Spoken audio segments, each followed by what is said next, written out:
Turn up the volume for this one, boys and girls. We are still following special counsel Jack Smith's explosive new filing in the election interference case against Donald Trump. The 165-page brief includes brand new allegations about the former president's, quote, increasingly desperate efforts to overturn the election. My colleague Ken Dilanian has the details. Tonight, special counsel Jack Smith fighting to keep the January 6th case against Donald Trump alive. In a new filing with new evidence, Smith tailoring his criminal case to survive the Supreme Court's ruling that presidents can't be prosecuted for carrying out official acts. Writing that although Trump was president during the charged conspiracies, his scheme was a fundamentally private one. Smith also laying out new details about Trump's conduct and conversations in the days and hours before his supporters stormed the Capitol on January 6, 2021.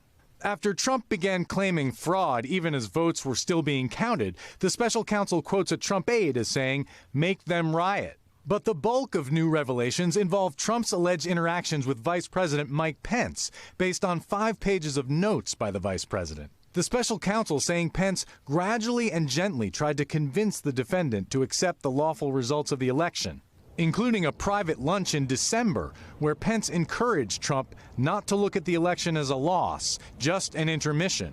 Smith arguing Trump and Pence were political running mates discussing private acts, not office holders contemplating official ones. After Pence decided not to stop the certification and Trump denounced him in a tweet, Smith recounts aides allegedly telling Trump that Pence was in danger. As Trump sat in a White House dining room watching the Capitol riot on TV, Smith wrote, an aide told him Pence had been rushed to a secure location. Smith says Trump looked at the aide and said only, "So what?" In a statement, a Trump campaign spokesman called the filing falsehood-ridden, unconstitutional, and another obvious attempt by the Harris-Biden regime to undermine American democracy and interfere in this election, adding the case should be dismissed. You're in luck. We brought in the best. Neil Katyal is here, a DOJ veteran and former acting solicitor general during the Obama administration. I'm not going to say he's argued dozens of cases. He's argued, is it 52? It'll be 52 next month. Boom. Almost 52 cases before the U.S. Supreme Court. All right, Neil, for a lot of people out there, Jack Smith, sadly, is a blast from the past. People started to think we'd never hear from him again.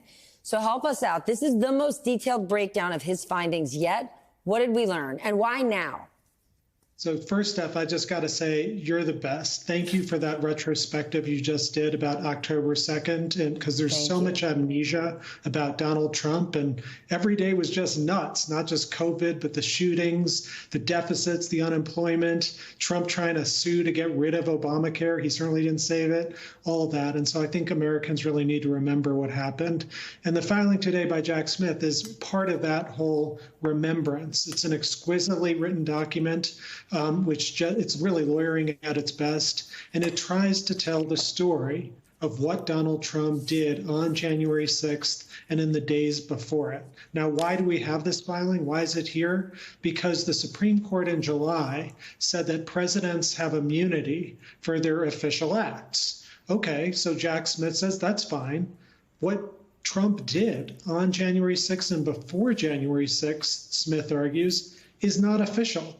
It was him in his capacity as a presidential candidate. And the most telling part for Smith is to say the Constitution is really clear on this. The one thing the president doesn't have power over, he has lots of powers, but the one thing he doesn't have power over is selection of the next president for the most obvious of reasons, because he's the most self-interested person in the world. Okay, go back to this point. But first, I do want to say, your phrase, lawyering at its best, you're one of the few people in the world that believes that there is such a thing as lawyering at its best. Most people dread the idea. The fact that prosecutors are saying, despite the fact that he was president, his scheme, they use the phrase, was fundamentally private.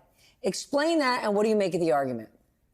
Yeah, so what the Supreme Court said is they were worried about government officials, particularly the president, being attacked for doing the job that they are elected to do. And, that's true in other parts of the law, like qualified immunity. So like if a police officer, makes a mistake or something like that, generally, if it's a true bona fide mistake, it's not something that you can have liability for, criminal or civil. And that's what the Supreme Court was saying, is if the president acts in an official way, fine, no criminal liability. Now, what Jack Smith is saying here is, okay, but when Trump did all this stuff, like pressuring Pence, so what Ken Delanian just reported from the Smith filing tonight, all that stuff, that wasn't part of any presidential power in Article 2 of the Constitution. That was a guy who just wanted to keep his job. And, Judge Chutkan, the judge in Washington, D.C., who released the filing tonight, she's now got the really difficult job of trying to decide which actions by Donald Trump were presidential and which ones were personal. And the problem is, for Donald Trump, the line between public service and self-service is non-existent. Okay, but the document is supposed to help her, the judge, decide which parts of the indictment survived. So how much do you think prosecutors can save here?